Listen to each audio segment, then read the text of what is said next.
шунидан ин хабар ҳафтаи гузашта тамоми расонаҳо ва мардуми тоҷикро бетаваҷҷӯҳ намонд.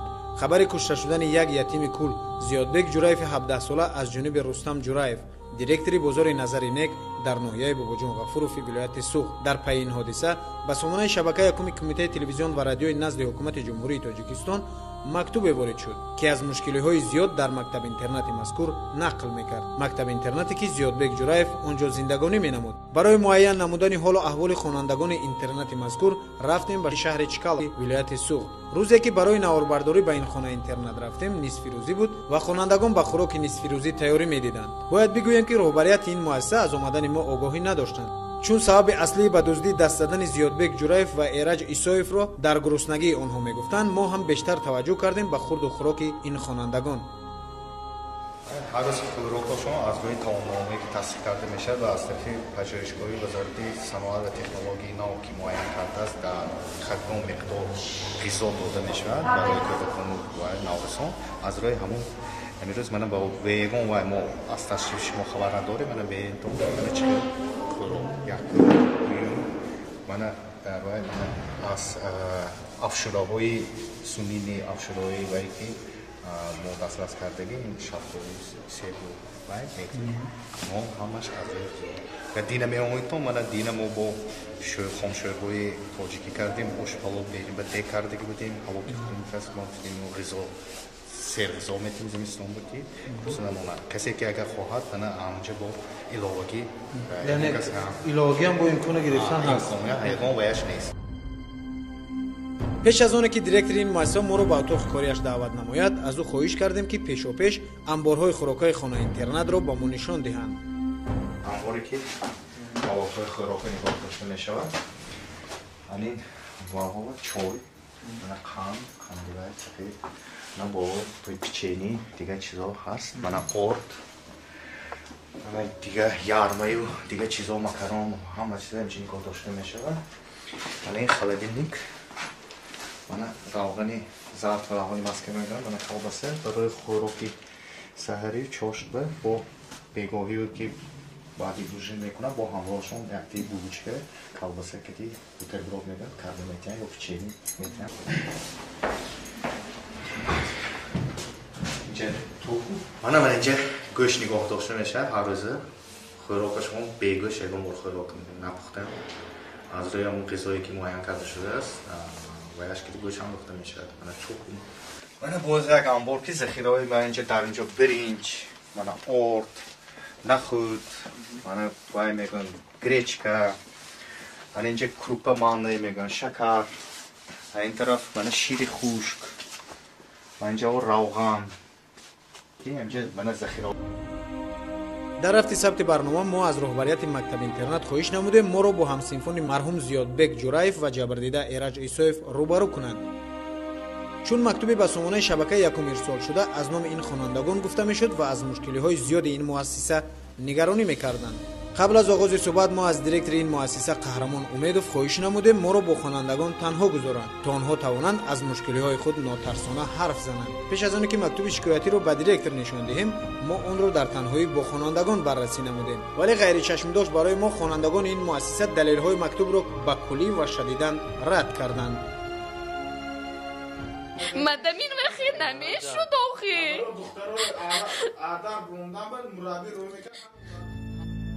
бояд бигӯям ки дар мактубе ки ба сомонаи шабакаи якум ирсол шуда буд аз норасоии хӯрока, ноҳурматии собиқ директори ин муассиса нисбати хонандагон, ҷинояткории ин хонандагон ва ба корҳои ношоям даст задани онҳо нақл мекард, вале дар рафти суҳбат ин хонандагон мегуфтанд ҳатто онҳо ин мактубро нанавиштанд, чӣ расад ба далелҳои овардаи ин мактуб. ҳама ҷо пури сери бошад, авқот 4 маҳал мехӯрим, ҳеҷ ҷо ин вай не. кадом мушкили шашмо дорад? ая мушкилие ки дар мактуб навистагӣ? ягонта мушкилимо нест. бо як авқот мехӯрем, ҳавай ҷӯмаш ҳам намехӯрем. якта мехӯрем сер мекардем. нимми нонамо мемонад. мадаминрами нағз буд. компютер ташкил кардан, мана маркази тести мо ба ҳазорамон ки чоп кардан мехоним ва мекунем. краватои нав хони худомо бой мегардим, гушна намемоним. 4 маҳал авқот мехӯрем, ки гушна мемонад? дар мурод 5 бор من 6 بار پدرکه همین کانیکول ها 6 بار می 7 بار پدرک خودگی پدرکه دارم. کیم کشته میگیره پدرکه کشته نگرفته. ҳарчанд хонандагон аз директори собиқи худ гулнора мамадаминова ба хуб ёд мекарданд, вале баъди ҳодисаи мазкур гулнора мамадаминова ки ҳамагӣ 7 моҳ дар ин мактаб-интернат директориро ба зимма доштааст, аз кор озод ва ба ҷои ӯ собиқ муовини раиси шаҳри Чкал қаҳрамон Умедов директори ин муассиса таъин шудааст. мутаассифона дар рафти сабти барнома ба мо муяссар нашуд бо собиқ директори мактаб-интернат гулнора мамадаминова суҳбат намоем. ҳарчанд то назди биное ки ӯ зиндагонӣ мекунад рафтем, вале ӯро дар хонааш пайдо накардем. аввалин суоли мо ҳам ба директори нав дар мавриди шароиту хурду хӯрок дар ин муассиса буд. که همین روز یک هفته شد که من تعیین شدم به وظیفه دیرکتوری مکتب اینترنت. من همین رو گفتنی هستم که عاید به تامین خوراک مواد خوراک یگان تنقیصی ندارم. پیش از من آمدنم همین چخیلی که شما واقعی هستید همه انبارها پوری مواد خوراک ذخیره ها بسیار می باشند. در یک روز 3 مرتبه با خوراک غذای گرم تامین می باشند که با گوشت و دیگر چیزها از روی اون تامین‌نامه‌ای که تصدیق کرده شده از طرف وزارت صنعت و علم ها پژوهشگاهی وزارت صنعت تعیین کرده است، از روی همون به یگان کمبودی آن تامین کرده می شوند. یعنی امکان مثلا از گرسنگی رفتن به جنایت دست دادن خوانندگان این خیلی امکان نداره. این اشتباه می باشد. از گرسنگی برای آنکه اینجا گرسنه نمیمونند، غیر از اینکه با 3 محل خوراک گرم تامین کرده شند با خوراک چاشت میگن، این دادن با علاوه خوراک در وقتی خوراک شام میخورن همراهشون با یک بردگی نان یا بلوچکه پیچینی با همراه کلبسه، روغن زرد، تخم داده میشود که این یگان خیلی معنا ندارد که از گرسنگی یا وای باشد. یگان خیلی تنقیصی نه از طرف خوراک نه از طرف پوشاک ندارن. تامینات به حد خوب میباشد با خوراک. وقتی که زیادبوگ و ایرج از جانب دیرکتوری بزرگ نظری نیکو زیردستانش لطوکوب شدند، فرضیه اول به دزدی دست دادن آنها را از گرسنه بودنشان میگفتند.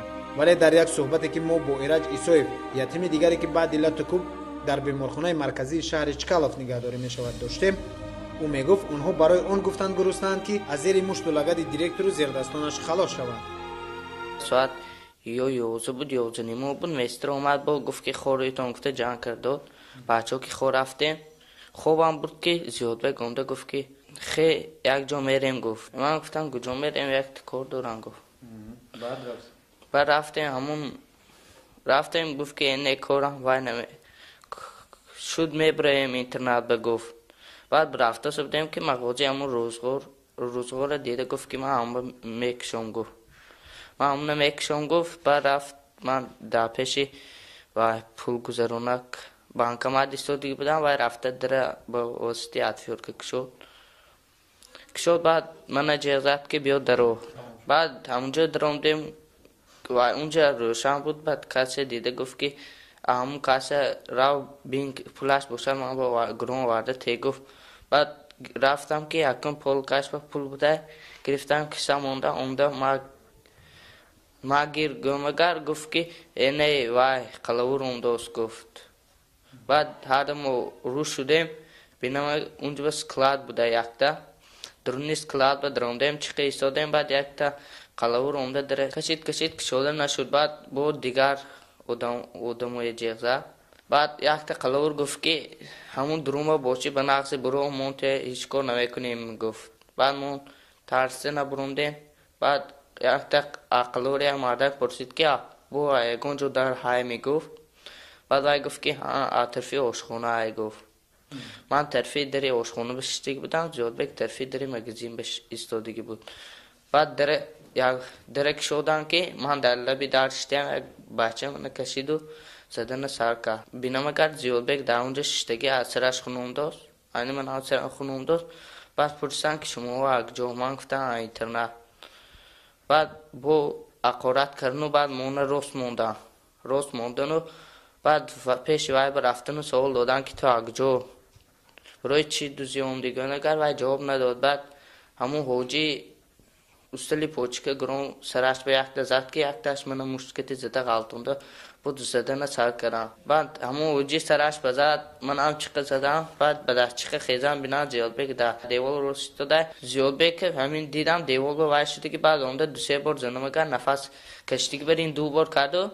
بعد یک تا مرد گفت که رفته و به خنک بیارتون این به چوشتون خودش بیاد این خودش جندگی زده است یک تا مرد گمده زد یک تا پشکتی در همون حالتی که خون میره فایسترش روش شرطگی بود اونده با یک تا زد پوچکش با زیادبک خودش اون تو زمین بر روش شدمون خور رفته بعد خروسکشی سر کرد. متاسفانه در رفت ثبت برنامه با ما میسر نشد. با رستم جورایف دیرکتری بزرگ نظر اینه که در این حادثه گمان بردانسته می شود صحبت نموییم. نامبرده این حال در بازداشتگاه شهر خوجند نگهداری می شود و مسئولین مقامات تفتیشاتی بنابر وارد نشدن خلل بر رفت تفتیشات واخوری ما را با او غیر امکان دانستند. تنها از پروکراتورای ناحیه بابوجان غفوروف که نسبت این حادثه پرونده جنایتی کشیده است با ما نور یک لحظه اینه رستم جورایف را در جای حادثه پیشنهاد کردند. خفا کردی. همشون غلطی. انوی غلطی داد. من نمی کولاد داشتم پرده. بعد سالی پوچکاش تو بود. خیلی بود. من تو بود. ما دوشیت زدم. روش بزدید من. اول شورگاش بزدم. بعد کالاش بردوش کالاش بزدم. کالاش بزدید. در نوارهایی که از جانب وزارت کارهای داخلی پیشنهاد شده است رستم جورایف از عمل کرده خود اظهار پشیمانی نموده است. ما گمان کردیم که همین دوزای پروفسیونال آمدگی گفته همه کارهایی کردیم لیکن خدمای اداره کرده نتونستیم همه کسی زدیم همین کرداری کردگی ما پشیمان. هرچند رستم جورایف دعوا میکند که گمان کرده است آنها دزدان کسبی اند ولی میتوان کودکی را از دزد کسبی فرق نکرد. حتی زیادبک جورایف که در پشتش گوشت زیادتی دارد یا معیوب بوده است. حالا به نوار نگرید و واقعا ببینید که چه کسی بود زیادبک جورایف.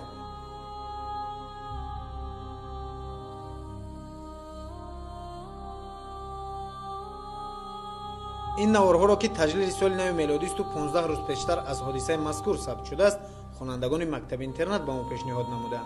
همسنفانش میگفتند که زیادبک جورایف یک جوان خوب و خاموش بود که حتی به دزدی کردنش باور نداشتند. آنها را عمل دیرکتری بازار نسبت همسنفشان خیلی نگران کرده بود.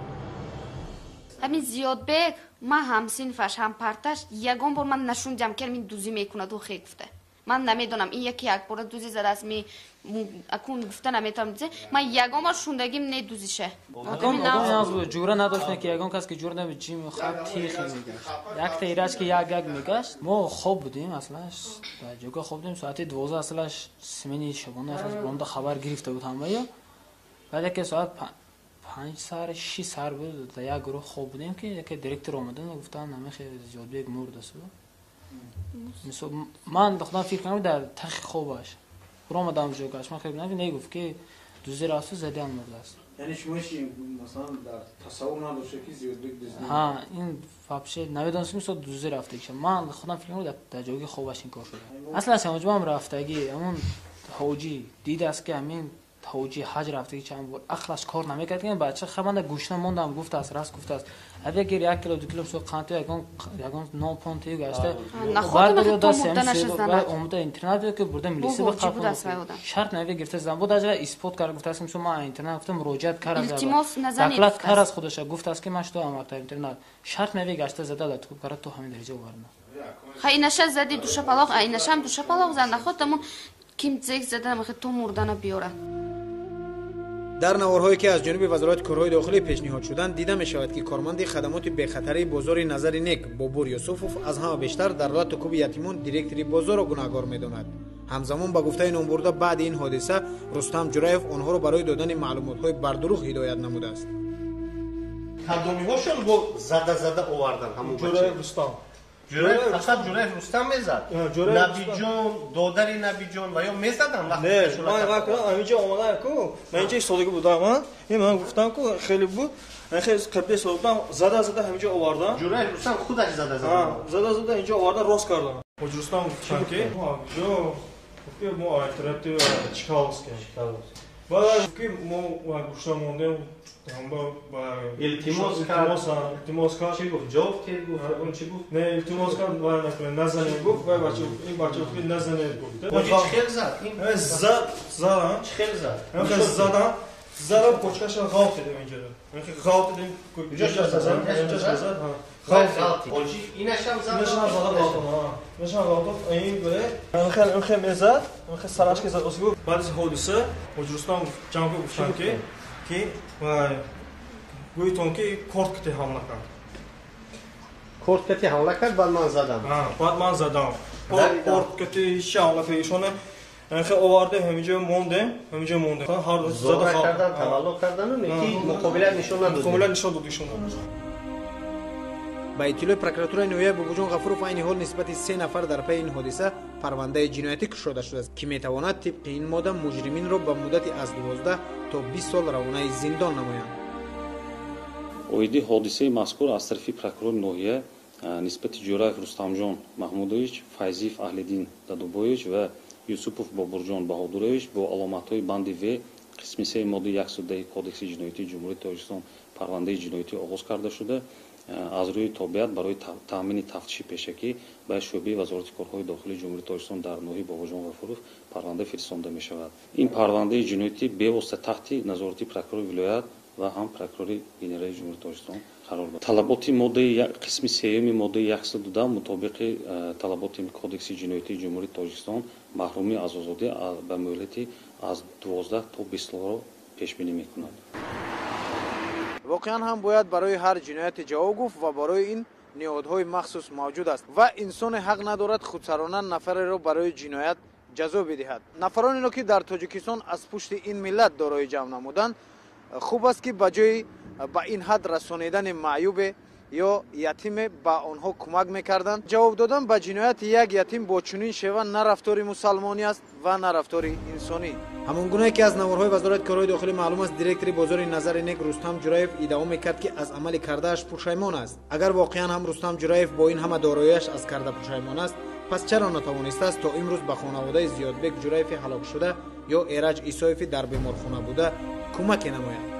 از جانب بازار ماموریت بازار یگون کمکو شد تا حاضر یا که نسبت همون نفر فوتیده مثلا در جنازش یگون کمکو کردن یا نسبت این نفری که این حال در بیمارخانه است او یگون دستگیری یا حداقل خبرگیری اومدن؟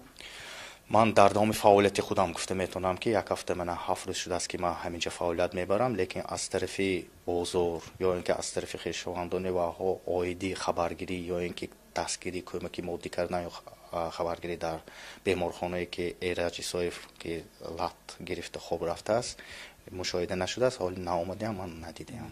یعنی از جانب اون نفرانی که این حال مقامات اونها رو همچون جوابگر میدونند هیچ دستگیری نسبت این نفران جبر دیده نشده؟ پیشترش گفته نمیتونم در دام 7 روزی که من همینجا هستم لیکن یگان من ندیدم. دیرکتور این مؤسسه میگوید حالت‌هایی میشود که جوانان دشوار تربیه را نیز به این مؤسسه میارند که متاسفانه تربیه کردن آنها دشوارتر میشود. هرچند جوانان فعال نیز در این مؤسسه خیلی زیاد بودند. رفتاری همین خوانندگان چگونه است؟ رفتارشون رفتارهای نمونه‌ای است یا که مثلا دشوار تربیه شاید؟ از اونجا یک گفتم ممکن است که در مکتب اینترنت طلبه‌ای هستند که باباهای خوب و اعلی رفتارهای خوب دارند در مسابقه‌های ورزشی در چاره‌بینی‌های فرهنگی تا هم ولایتی هم جمهوری هم شهری فعالانه اشتراک میکنند. هستند که حقیقتا با هستند که طلبه‌های دشوار تربیه هستند که آنها از طرف شعبه‌های وزارت کارهای داخلی دستگیر کرده شده بعد پدر و مادرشون از حقوق پدری مادری محروم کرده در اینها جای کرده شدن. آنها حقیقتا بعضی‌هاشون دشوار تربیه میباشند که در عائله ناسالم حیات ناسالم گذرانده در اینجا آمده بعضی عمل‌هایی که در بیرون از اینجا تا آمدن داشتن دست میزدن لیکن آنها رو با ما روانشناس داریم با آنها کار میکنن معاین میکنن که همه خیلی با آنها کار میکنن روانشناس ما هست لیکن اساساً اکثریت طلبه ها فعالانه در چاره‌بینی ها اشتراک میکنند. در هر محفل ها اینها یگان نباشد که در یگان محفل یگانشان اشتراک نکنند. چخیلی که میبینیتون در اینجا من در مسابقه های بین المللی در مسابقه های جمهوری ولایت شهری اشتراک کرده صاحبان مدال های درجه 1 و 2 و 3 شدن و دیپلم ها گرفتگی اینها همشون در اینجا مشق میکنند. اوید به فوتبال، گشتنگیری، کاراته، دو کاراته، شکتان میگن اشتراک میکنند. با اطلاع مسئولین عین حال در مکتب اینترنت مذکور 118 نفر زندگانی میکنند که اکثریتشون خویش و اقربا دارند. زیادبک مرحوم که یتیم کول بود در این مکان با خواهرانش زندگی میکرد. بعد این حادثه خویشاوندانش خواهران زیادبک را بردند ولی کی میداند شاید برای همیشه چون روزی سبت برنامه ما اکثر زیادی خوانندگان در تعطیل زمستانه بودند. از اونی که خوانندگان این مکتب اینترنت مشکلی از خوردنی و پوشیدنی ندارند و دست به کارهای خاراکتری جنایتی داشته میزنند عیبی والدان و خویشاوندان آنها نیز هست. اگر حداقل خویش و اقربای آنها برای دیداربینیشان ماه یک مرتبه می آمدند، شاید این کودکان خود را آنقدر تنها و نادرکاری نمیدیدند. ما نیز برنامه خود را با پیشنهاد شعر در وصف مادر از جانب یک خواننده روسزبان مکتب اینترنت شهر چیکالوس خاتمه می‌دهیم. کاش والدان و خویشاوندان این کودکان فراموش نکنند که در این مکان یک جگربند آنها انتظار آنهایند. جان مادرم من بر تو ایمان آورم، ای کاش باشی هر کجا عمر سلامت بر سرم. خواهم که در آغوش تو باری دیگر کودک شوم، باری دیگر با طیب خوش بر خواب طفلیم روم. از نو به لفظی کودکی در پیش تو خوانم سرود، چیلان بچینم بهر تو در طاقی نقشین خود. با سله بابای خیش از نو سرافرازی کنم، خواهم چه کودک با همه بازی کنم. اما منم اکنون کلام بر دوش باری جستجو، بس دور رفتم از برات با راه های آرزو. جان مادرم هر قدر می یابم کمال، بر چشم تو چون کودکم من بی سوال و بی وال.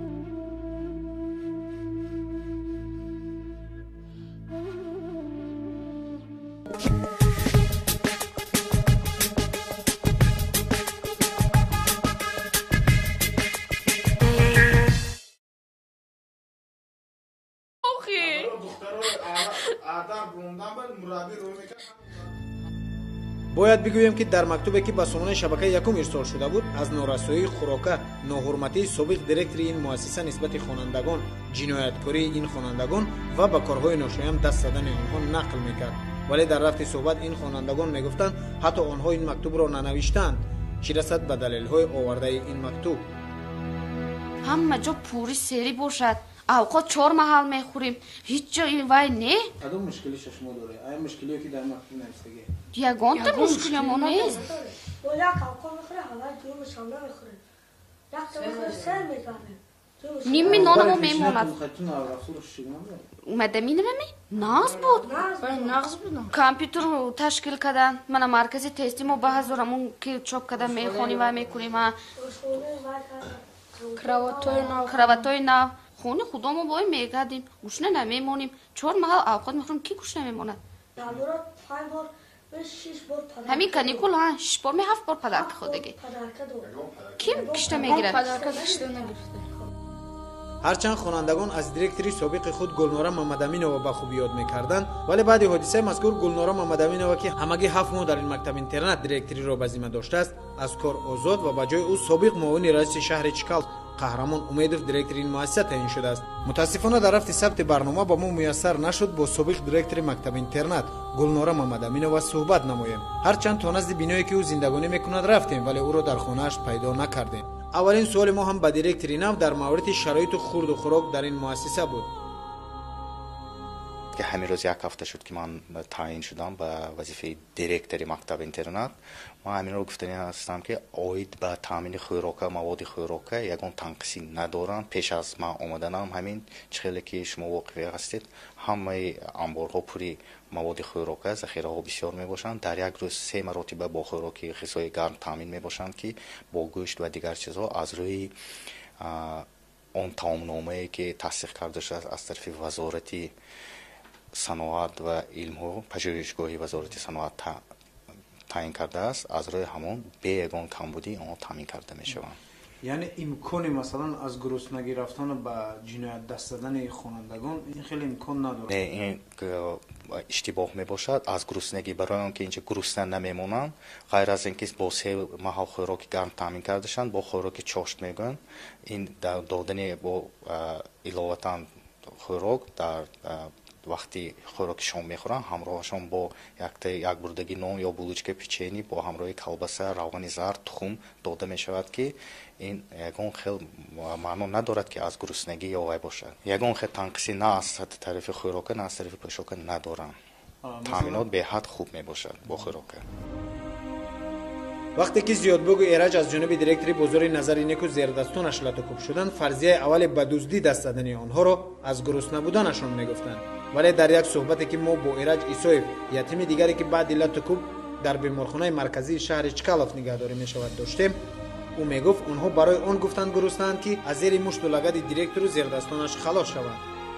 ساعت یا 11 بود 11 نیمه بود. مستر اومد با گفت که خورایتون گفته جان کرد. بچه‌ها که خور رفتیم خوبم بود که زیاد بگم گفت که خی یک جا میریم. گفت من گفتم کجا میریم؟ یک کار دارم. گفت بعد رفتیم گفت که این کارم وای نمی شد. شنیدن این خبر هفته گذشته تمام رسانه‌ها و مردم تاجیک را بی‌توجه نماند. خبر کشته شدن یک یتیم کول زیادبک جورایف 17 ساله از جانب رستم جورایف دیرکتوری بازار نظرینک در ناحیه باباجون غفوروفی ولایت سوخ در پی این حادثه به سامانه شبکه یکم کمیته تلویزیون و رادیوی نزد حکومت جمهوری تاجیکستان مکتوب وارد شد که از مشکل‌های زیاد در مکتب اینترنتی مذکور نقل می‌کرد. مکتب اینترنتی که زیادبک جورایف آنجا زندگانی می‌نمود. برای معین نمودن حال و احوال خوانندگان اینترنتی مذکور رفتیم به شهر چکال ولایت سوخ. روزی که برای نواربرداری به این خانه اینترنت رفتیم نصف روزی بود و خوانندگان به خوراک نصف روزی تیاری می‌دیدند. باید بگویم که رهبریت این مؤسسه از آمدن ما آگاهی نداشتند، چون سبب اصلی به دزدی دست زدن زیادبک جورایف و ایرج ایسویف را در گرسنگی آنها میگفتند. ما هم بیشتر توجه کردیم به خورد و خوراک این خوانندگان. هر روز خوراک شما از روی تمام‌نامه‌ای که تصدیق کرده میشد و از طرف پژوهشگاهی وزارت صنعت و تکنولوژی نو که معین کرده است در خدمت مقدار غذا داده میشود برای کودکان و نوجوانان. از روی همون امروز من با ویگون و ما از تشریف شما خبر نداریم. من به این طور من چه خوراک یک من در روی من از افشراهای سنینی افشراهای وی که ما دسترس کردگی این شفتاری سیب و باید میکنیم ما همش از روی و دینه میامویتون من دینه ما با خامشویهای تاجیکی کردیم اوش پلو بریم و دیگ کردگی بودیم هوا کردیم کس ما بودیم و غذا سیر غذا میتونیم زمستان بودیم کسی که اگر خواهد من آنجا با ایلاوگی یعنی ایلاوگی هم با امکان گرفتن هست حیوان ویش نیست. پیش از آنکه دیرکتور این مؤسسه ما رو به اتاق کاریش دعوت نماید از او خواهش کردیم که پیشاپیش انبارهای خوراک‌های خانه اینترنت را با ما نشان دهند. انباری که موادهای خوراکی نگاه داشته میشود این واقعا چای من قند سفید من با توی پیچینی دیگه چیزا هست من قرد من دیگه یارمایی و دیگه چیزا مکرون و همه چیزا همچین نگاه داشته میشود. من این خالدینیک من روغنی زرد و روغنی مسکه میدم من کلباسه برای خوراکی سحری چاشت با بگاهی که بعدی دوژین میکنم با همراهشون یکی بوچه کلباسه که دی بوتربرود میدم کرده میتونم یا پیچینی میتونم اینجا توفو من اینجا گوشت نگاه داشته میشه هر روزه خوراکشون بیگوش یکم مور خوراک میدم نپختم از روی اون غذایی که معین کرده شده است و اشکالی گوش هم رفته میشه. من چوکم من باز یک انبار که ذخیره‌های من اینجا در اینجا برنج من ارد نخود من وای میگن گریچکا من اینجا کروپا مانده میگن شکر این طرف من شیر خشک من اینجا روغن اینجا من ذخیره. در رفت ثبت برنامه ما از رهبریت مکتب اینترنت خواهش نمودیم ما را با همسینفون مرحوم زیادبک جورایف و جبردیده ایرج ایسویف روبرو کنند، چون مکتوبی به سامانه شبکه یکم ارسال شده از نام این خوانندگان گفته میشد و از مشکل‌های زیاد این مؤسسه نگرانی میکردند. قبل از آغاز صحبت ما از دیرکتور این مؤسسه قهرمان امیدوف خواهش نمودیم ما را با خوانندگان تنها گذارند تا آنها توانند از مشکل‌های خود ناترسانه حرف زنند. پیش از آنکه مکتوب شکایتی را به دیرکتور نشان دهیم ما آن را در تنهایی با خوانندگان بررسی نمودیم، ولی غیر چشم داشت برای ما خوانندگان این مؤسسه دلیل‌های مکتوب را به کلی و شدیداً رد کردند. مدامین وقت نمیشد میبریم اینترنت بگفت بعد رفته سبدیم که مغازه همون روزگار دیده گفت که من همون میکشم گفت من همون میکشم گفت بعد رفت من در پیشی و پول گذرونک بانکم دیستو دیگه بودم و رفته داره با واسطی عطفیور که کشود بعد من اجازت که بیاد درو بعد همونجا درامدیم و اونجا روشن بود بعد کسی دیده گفت که همون کسی راو بینک پولاش باشد من با گرون وارده تی گفت بعد رفتم که یکم پول کشف پول بوده گرفتم کشم اونده ما گیر گمگر گفت که اینه وای قلور انداست گفت بعد هردم رو شدیم بینم اونجا سکلاد بوده یکتا درونی سکلاد بود درامدیم چیقه ایستادیم بعد یکتا قلور اونده داره کشید کشوده نشد بعد بود دیگر ادموی جیغزه بعد یکتا قلور گفت که همون درومه باشی بناقصی برو مونته هیچ کار نمیکنیم گفت بعد مون ترسه نبروندیم بعد یکتا قلوری هم مردک پرسید که بو ایگون جو در های میگفت بعد وای گفت که طرفی آشخونه های گفت من طرفی دری آشخونه بشتیگ بودم زیادبک طرفی دری مگزین بش ایستادگی بود بعد درک شدن که من در لبی داشتم یک بچه من کشید و زدن سر کرد بینم کرد زیادبک در اونجا ششتگی از سرش خونم داشت اینی من از سرش خونم داشت بعد پرسیدن که شما یک جا من گفتن اینترنت بعد با اقارت کردن و بعد مونه راست موندن و بعد پیش وای برفتن و سوال دادن که تو اگجو برای چی دوزیوم دیگه نگر وای جواب نداد بعد همون حوجی استلی پوچکه گرون سرش به یک زد که یک تاش من مشکتی زده غلطونده بود زدن سر کردم بعد همون حوجی سرش بزد من هم چیقه زدم بعد به دست چیقه خیزم بینا زیادبک در دیوال رو ستاده زیادبک همین دیدم دیوال رو وای شده که بعد اونده دو سه بار زنم اگر نفس کشتی که برین دو بار کرد بعد یک تماره گفت که رفته و بی خنوک بیارتون این بچه‌اشتون خودش بیادین خودش زندگی زده است یک تماره گنده زد یک تا پشکتی در همون حالتی که خون میرفت ایسترش شاتگی اونده با یک تا زد پشکش با زیادبک خودش اون تو زمین بر روش شدمون خور رفته بعد خروس کشی سر کرد متاسفانه در رفت ثبت برنامه با ما میسر نشد. با رستم جورایف دیرکتری بزرگ نظر اینه که در این حادثه گمان بردانسته می شود صحبت نموید. نامبرده این حال در بازداشتگاه شهر خوجند نگهداری می شود و مسئولین مقامات تفتیشاتی بنابر وارد نشدن خلل بر رفت تفتیشات واخوری ما را با او غیر امکان دانستند. تنها از پروکراتورای ناحیه بابوجان غفوروف که نسبت این حادثه پرونده جنایتی کشیده است با ما نور یک لحظه اینه رستم جورایف را در جای حادثه پیشنهاد کردند. خفا کردی. همش غلطی. اون غلطی داد. انا می کولاد داشتم قلبی. بعد سالی پوچکاش تو بود. خیلی بود. من تو بود. ما دوسیت زدم. روش بزدید من. اول چورگاش بزدم. بعد کالاش بردوش کالاش بزدم. کالاش بزدید. در نوارهایی که از جانب وزارت کارهای داخلی پیشنهاد شده است رستم جورایف از عمل کرده خود اظهار پشیمانی نموده است. ما گمان کردیم که این دوزای پروفسیونال آمدگی گفته همه کارهایی کردیم لیکن خدامای اداره کردن نتونستیم همه کسی زدیم همین کرداری کردگی ما پشیمان. هرچند رستم جورایف دعوا میکند که گمان کرده است آنها دزدان کسبی اند ولی میتوان کودکی را از دزد کسبی فرق نکرد. حتی زیادبک جورایف که در پشتش گوشت زیادتی دارد یا معیوب بوده است. حالا دوبویچ و یوسوپوف بابурҷон баҳодурович бо аломатҳои банди в қисми 3 моддаи 110 кодекси ҷиноятии ҷумҳурии тоҷикистон парвандаи ҷиноятӣ оғоз карда шуда аз рӯи тобиат барои таъмини тафтиши пешакӣ ба шӯъбаи вазорати корҳои дохилии ҷумҳурии тоҷикистон дар ноҳияи бобурҷон ғафуров парванда фиристонда мешавад. ин парвандаи ҷиноятӣ бевосита таҳти назорати прокурори вилоят ва ҳам прокурори генералии ҷумҳурии тоҷикистон қарор дорад. талаботи моддаи қисми 3 моддаи 112 мутобиқи талаботи кодекси ҷиноятии ҷумҳурии тоҷикистон маҳрумӣ аз озодӣ ба муҳлати аз 12 то 20 солро пешбинӣ мекунад. واقعا هم باید برای هر جنایت جواب گفت و برای این نهادهای مخصوص موجود است و انسان حق ندارد خودسرانه نفر را برای جنایت جزا بدهد. نفرانی که در تاجیکستان از پشت این ملت دارای جمع نمودند خوب است که بجای با این حد رسانیدن معیوب یا یتیم با آنها کمک میکردند. جواب دادن به جنایت یک یتیم با چنین شیوه نه رفتار مسلمانی است و نه رفتار انسانی. همون گونه که از نوارهای وزارت کارهای داخلی معلوم است دیرکتری بازار نظر نیک رستم جورایف ادعا میکرد که از عمل کردهش پشیمان است. اگر واقعا هم رستم جورایف با این همه داراییش از کرده پشیمان است پس چرا نتوانسته است تا امروز به خانواده زیادبک جورایف هلاک شده یا ایرج ایسایف در بیمارخانه بوده کمک نماید؟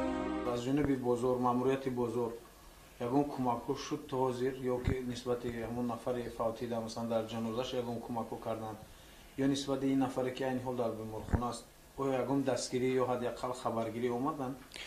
من در دام فعالیت خودم گفته میتونم که یک هفته من 7 روز شده است که من همینجا فعالیت میبرم، لیکن از طرف بازار یا اینکه از طرف خویشاوندان و آیدی خبرگیری یا اینکه دستگیری کمکی مادی کردن یا خبرگیری در بیمارخانه‌ای که ایرج اسایف که لط گرفته خوب رفته است مشاهده نشده است، حال ناآمده من ندیدم.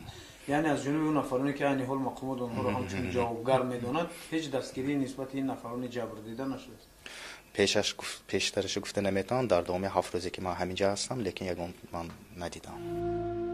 دایرکتور این مؤسسه میگوید حالت‌هایی میشود که جوانان دشوار تربیه رو نیز به این مؤسسه میارند که متاسفانه تربیه کردن آنها دشوارتر میشود، هرچند جوانان فعال نیز در این مؤسسه خیلی زیاد بودند. رفتاری همین خوانندگان چگونه است؟ رفتارشون رفتارهای نمونه‌ای است یا که مثلا دشوار تربیه شاید؟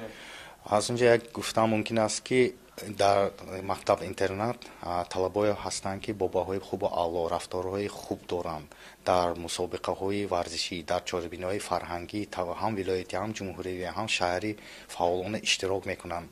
هستند که حقیقتا با هستند که طلبه‌های دشوار تربیه هستند که آنها از طرف شعبه‌های وزارت کارهای داخلی دستگیر کرده شده، بعد پدر و مادرشون از حقوق پدری مادری محروم کرده در اینها جای کرده شدن. آنها حقیقتا بعضی‌هاشون دشوار تربیه میباشند که در عائله ناسالم حیات ناسالم گذرانده، در اینجا آمده بعضی عمل‌هایی که در بیرون از اینجا تا آمدن داشتن دست میزدن، لیکن آنها رو با ما روانشناس داریم، با آنها کار میکنن، معاین میکنن که همین خیلی با آنها که کار میکنن روانشناس ما هست، لیکن اساساً اکثریت طلبه‌ها فعالانه در چاره‌بینی‌ها اشتراک میکنند. در هر محفل‌ها اینها یگان نباشد که در یگان محفل یگانشان اشتراک نکنند. چخیلی که می‌بینید در اینجا من در مسابقه‌های بین‌المللی، در مسابقه‌های جمهوری ولایت شهری اشتراک کرده، صاحبان مدال‌های درجه 1 و 2 و 3 شدن و دیپلم‌ها گرفتگی.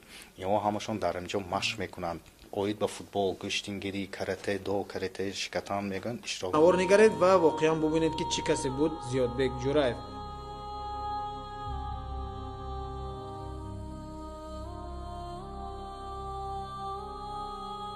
این نوارها را که تجلیل سال نو میلادی است و 15 روز پیشتر از حادثه مذکور ثبت شده است، خوانندگان مکتب اینترنت به ما پیشنهاد نمودند. همسینفونش میگفتند که زیادبک جورایف یک جوان خوب و خاموش بود که حتی به دزدی کردنش باور نداشتند. آنها را عمل دیرکتوری بازار نسبت همسینفشان خیلی نگران کرده بود. همین زیادبک ما همسینفش هم پرتش یگان بار من نشوندم که این دوزی میکنه دو خیلی گفته. من نمیدونم این یکی یک بار دوزی زده است می اکون گفته نمیتونم دیزه من یگان بار شوندگیم نه دوزیشه. اکون از جوره نداشتن که یگان کس که جوره نمیچی میخواد تیخ میگشت. یک تیراش که یک میگشت. ما خوب بودیم اصلاش. در جوگا خوب بودیم ساعت 12 اصلاش سمینی شبانه از بنده خبر گرفته بود همه یا.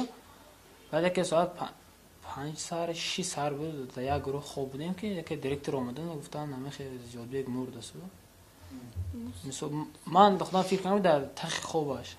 برام آدم جوگاش من خیلی نمیگفت که دوزی راسو زدن مرد است. یعنی شماش مثلا در تصور نداشته که زیادبک دوزی؟ ها این فابشه نمیدونستم که دوزی رفته که من خودم فکر کنم در جوگی خوبش این کار شده. اصلا سمجمم رفتگی همون حاجی دید است که همین حاجی حج رفته چند بار اخلاص کار نمیکرد که بچه خبرنده گوش نموندم گفته است راست گفته است اگر 1 کیلو 2 کیلو سو قانت یگان 9 پوند گشته بعد دو سه اومده اینترنت که برده ملیسه به قبول شرط نوی گرفته زن بود اجرا اسپورت کار گفته است ما اینترنت گفتم مراجعت کار از دکلات کار از خودش گفته است که من تو مکتب اینترنت شرط نوی گشته زده تو کار تو همین درجه ورنه خیلی نشه زدی دوشه پلاغ اینشم دوشه پلاغ زنده خودمون کیم زیک زده نمیخه تو مردن بیاره.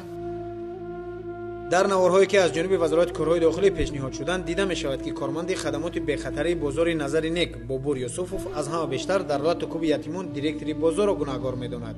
همزمان با گفته نامبرده بعد این حادثه رستم جورایف آنها را برای دادن معلومات‌های بردروغ هدایت نموده است. کدومی‌هاشون با زده آوردن همون جورایف رستم جورایف فقط جورایف رستم میزد. نبی جون دادری نبی جون و یا میزدن وقتی نه من وقتی اینجا اومدم کو من اینجا سالگی بودم من گفتم کو خیلی بود من خیلی قبل سالم زده همینجا آوردم جورایف رستم خودش زده اینجا آوردم راست کردم رستم گفتم که جو ما البته چیکارس کردیم بعد که ما گوشتا موندیم هم با التماس کرد چی گفت جواب گفت اون چی گفت نه التماس کرد و نزنه گفت و این بچه که نزنه گفت اون چخل زد این زد چخل زد من زدم پوچکش غلط دیدم اینجا من غلط دیدم کجاش زد غلط اوجی اینش هم زد نشان غلط این بره من خیلی زد من سرش که زد اسیگو بعد از حادثه وجرستان جنگ گفتن که گویتون که کورت کتی حمله کرد کورت کتی حمله کرد بعد من زدم بعد من زدم کورت کتی هیچ حمله کرد ایشونه خیلی آورده همینجا مونده هر زده کردن تولد کردن یکی مقابله نشان داد ایشون ба иттилои прокуратураи ноҳияи бобоҷон ғафуров айни ҳол нисбати 3 нафар дар пайи ин ҳодиса парвандаи ҷиноятӣ кушода шудааст ки метавонад тибқи ин модда муҷриминро ба муддати аз 12 то 20 сол равонаи зиндон намоянд. оиди ҳодисаи мазкур аз тарафи прокурори ноҳия нисбати ҷӯраев рустамҷон маҳмудович файзиев аҳлиддин